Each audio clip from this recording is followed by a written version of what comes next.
प्रांत के गांव हैं। जिले का नाम बताने की कोई ज़रूरत नहीं है। होरी जो है वो बेलारी में रहता है और जो राय साहब अमरपाल सिंह है वो सेमरी में रहते हैं। दोनों गांवों में केवल 5 मील का अंतर है। पिछले सत्याग्रह संग्राम में राय साहब ने बड़ा यश कमाया था। कौंसिल को मेम्बरी छोड़कर जेल चले गए थे, तब से इनके इलाके में असामियों से उनकी बड़ी श्रद्धा हो गई है। यह नहीं कि इनके इलाके में असामियों के साथ कोई खास रियायत की जाती हो या डांट और बेगाड़ की कढ़ाई कुछ कम हो, मगर यह सारी बदनामी मुख्तारों के सिर जाती। राय साहब की कीर्ति पर कोई कलंक न लग सकता था। वह बेचारे भी तो उसी व्यवस्था के गुलाम थे। ज़ाब्ते का काम तो जैसे होता चला आया है वैसा ही होगा। राय साहब की सज्जनता उस पर कोई असर न डाल सकती थी। इसलिए आमदनी और अधिकार में जौ भर की भी कमी न होने पर भी उनका यश मानो बढ़ गया था। असामियों से वह हंसकर बोल लेते थे, यही क्या कम है, सिंह का काम तो शिकार करना है। अगर वह गरजने और गुर्राने के बदले मीठी बोली बोल सकता तो उसे घर बैठे मनमाना शिकार मिल जाता। शिकार की खोज में जंगल में न भटकना पड़ता। राय साहब राष्ट्रवादी होने पर भी हुक्काम से मेल जोल बनाए रखते थे। उनकी नज़रें और डालियाँ और कर्मचारियों की दस्तूरियाँ जैसे कि तैसे चली आती थी। साहित्य संगीत के प्रेमी थे। कौन? राय साहब।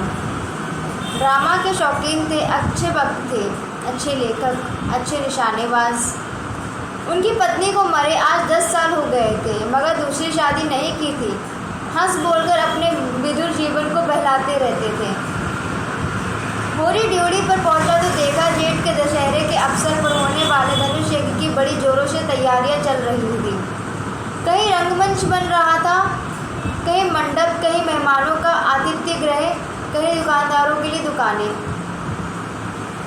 धूप तेज हो गई थी, पर राय साहब खुद काम में लगे हुए थे। अपने पिता से संपत्ति के साथ साथ उन्होंने राम की भक्ति भी पाई थी और धनुष यज्ञ को नाटक का रूप देकर उसे शिष्ट मनोरंजन का साधन बना दिया। इस अवसर पर उनके यार दोस्त हाकिम हुक्काम निमंत्रित होते थे और 2-3 दिन इलाके में बड़ी चहल पहल रहती थी। राय साहब का परिवार बहुत विशाल था।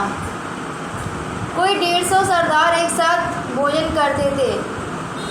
कई चचा थे, दर्जनों चचेरे भाई, कई सगे भाई, 20 नाते के भाई।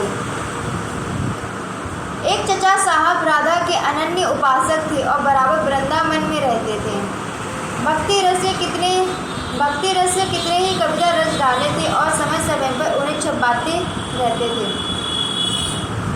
भक्ति रस के कितने ही कविता रच डाले थे उन्होंने, जो बार बार उनको ही छपाते रहते थे। एक दूसरे चचा थे जो राम के परम भक्त थे और फारसी भाषा में रामायण का अनुवाद करते रहते थे। रियासत से सबके वसीके बंधे हुए थे, किसी को कोई काम करने की ज़रूरत ना थी। होरी मंडप में खड़ा सोच रहा था कि अपने आने की सूचना कैसे दे कि सहसा राय साहब उधर ही आ निकले और उसे देखते ही बोले, अरे तू आ गया होरी, मैं तो तुझे बुलवाने वाला था। देख, अब की तुझे राजा जनक का माली बनना पड़ेगा, समझ गया ना। जिस वक्त श्री जानकी जी मंदिर में पूजा करने जाती है, उसी वक्त तू एक गुलदस्ता लिए खड़ा रहेगा और जानकी जी को भेंट करेगा। गलती ना करना। और देख, असामियों से ताकीद करके यह कह देना कि सबके सब शगुन करने आए। मेरे साथ कोठी में आ, तुझसे कुछ बातें करनी है। वह आगे आगे कोठी की ओर चले, होरी पीछे पीछे चला।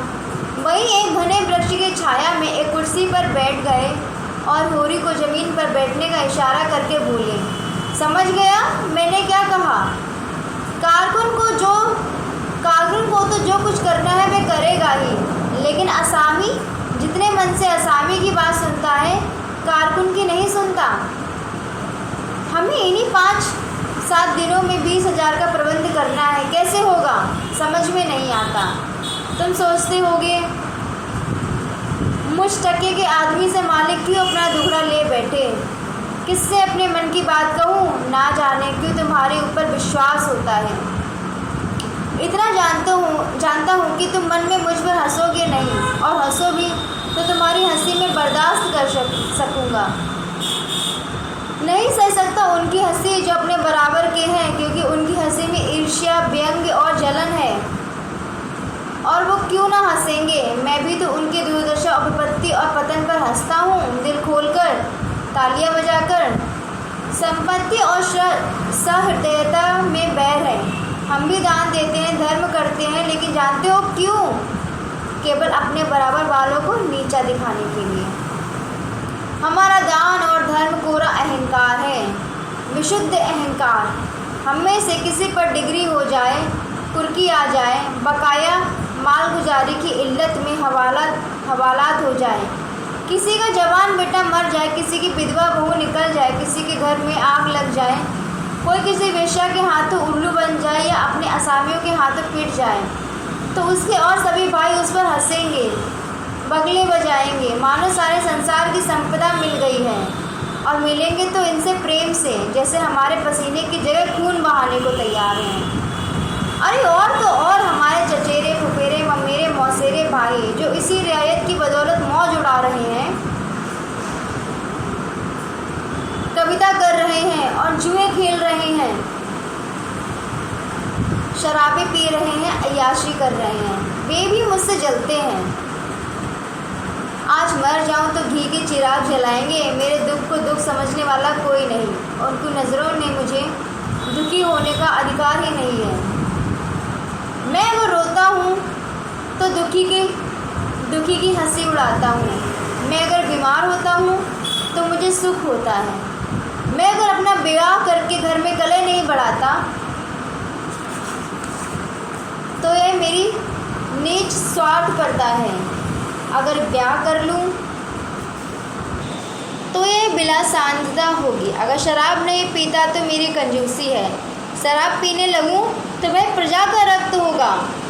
अगर अय्याशी नहीं करता तो अरसिक हूँ। अय्याशी करने लगूँ तो फिर कहना ही क्या। इन लोगों ने मुझे भोग विलास में फंसाने के लिए कम चालें नहीं चली, और जब तक चलते जाते हैं उनकी यही इच्छा है कि मैं अंधा हो जाऊँ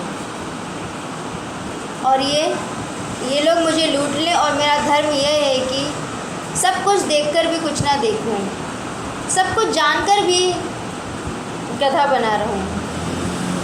राय साहब ने गाड़ी को आगे बढ़ाने के लिए 2 बीड़े पान खाए और होरी के मुंह की ओर ताकने लगे, जैसे उसके मनोभावों को पढ़ना चाहते हों।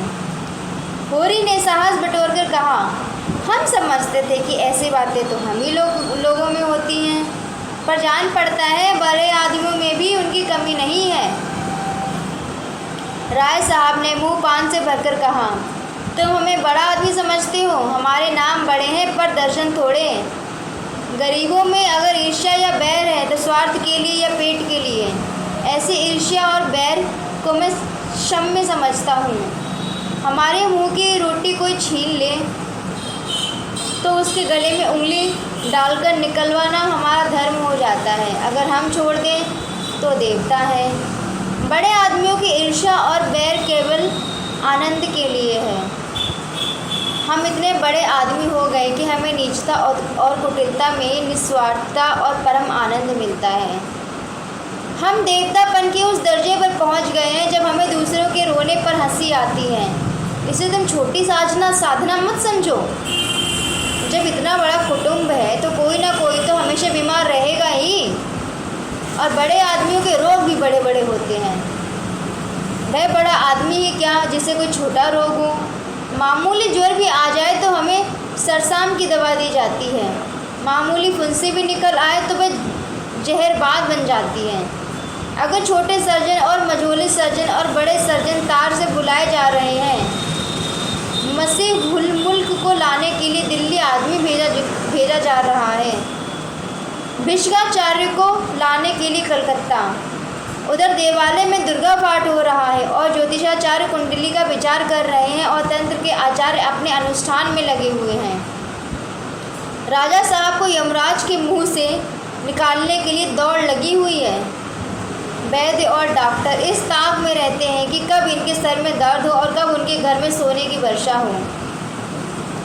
और ये रुपए तुमसे और तुम्हारे भाइयों से वसूल किए जाते हैं भाले की नोक पर। मुझे तो यही आश्चर्य होता है कि क्यों तुम्हारी आहों का दवानल हमें बस में नहीं कर डालता। अगर नहीं, आश्चर्य करने की कोई बात नहीं। बस में होने में तो बहुत देर नहीं लगती, वेदना भी थोड़ी ही देर की होती है। हम जौ जौ और अंकुल अंकुल और पोर पोर भस्म हो रहे हैं। उस हाहाकार से बचने के लिए हम पुलिस की, हुक्काम की, अदालत के वकीलों की शरण लेते हैं और रूपवती स्त्री की भांति सभी के हाथों का खिलौना बनते हैं। दुनिया समझती है हम बड़े सुखी हैं। हमारे पास इलाके, महल, सवारियाँ, नौकर चाकर, कर्ज, वेश्याएँ क्या नहीं हैं।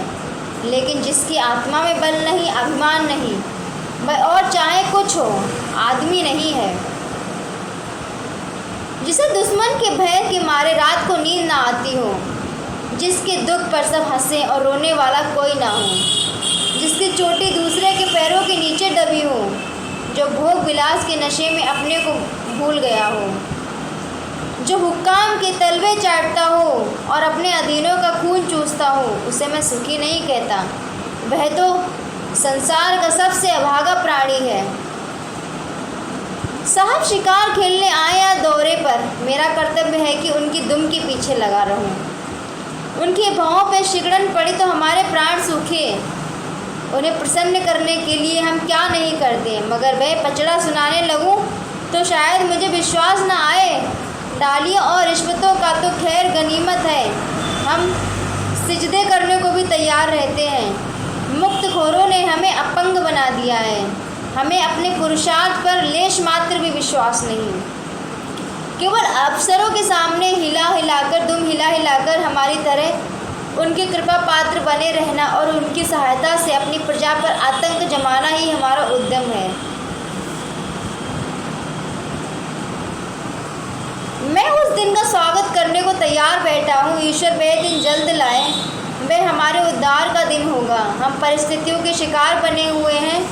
यह परिस्थितियाँ ही हमारा सर्वनाश कर रही हैं और जब तक संपत्तियों की यह बेड़ी हमारे पैरों से न निकलेगी, जब तक यह अभिशाप हमारे सर पर मंडराता रहेगा, यह मानवता का वह पद न पा सकेंगे जिस पर पहुंचना ही जीवन का अंतिम लक्ष्य है। राय साहब ने फिर गिलोरी दान निकाला और कई गिलोरियाँ निकालकर मुंह में भर लीं। कुछ और कहने वाले थे कि एक चपरासी ने आकर कहा, सरकार, बेगारों ने काम करने से इनकार कर दिया है। कहते हैं जब तक हमें खाने को ना मिलेगा तब तक हम काम ना करेंगे। हमने धमकाया तो सब काम छोड़कर अलग हो गए। राय साहब के माथे पर बल पड़ गए। आंखें निकालकर बोले, चलो मैं उन दुष्टों को ठीक करता हूँ। जब कभी खाने को नहीं दिया तो आज ये नहीं बात क्यों? एक आने रोज के हिसाब से मजूरी मिलेगी जो हमेशा मिलती रही और इस मजूरी पर उन्हें काम करना होगा, सीधे करें या टेढ़े। फिर होरी की ओर देखकर बोले, तुम अब जाओ होरी, अपनी तैयारी करो। जो बात मैंने कही है उसका ख्याल रखना। तुम्हारे गांव से मुझे कम से कम 500 की आशा है। राय साहब झल्लाते हुए चले गए। होरी ने मन में सोचा, अब यह कैसी कैसी नीति और धर्म की बातें कर रहे हैं और एकाएक इतने गर्म हो गए। सूर्य सिर पर आ गया था। उसके तेज से अभिभूत होकर वृक्षों ने अपना पसार समेट लिया। आकाश पर मटियाली गर्द छाई हुई थी और सामने की पृथ्वी कांपती हुई जान पड़ती थी। होरी ने अपना डंडा उठाया और घर चला गया। शगन के रुपए कहाँ से आएंगे, यही चिंता उसके सर पर सवार थी। तो पहली वीडियो में होरी राय साहब से मिलने गया था, दूसरी वीडियो में मिलकर अब वापस अपने घर निकल गया।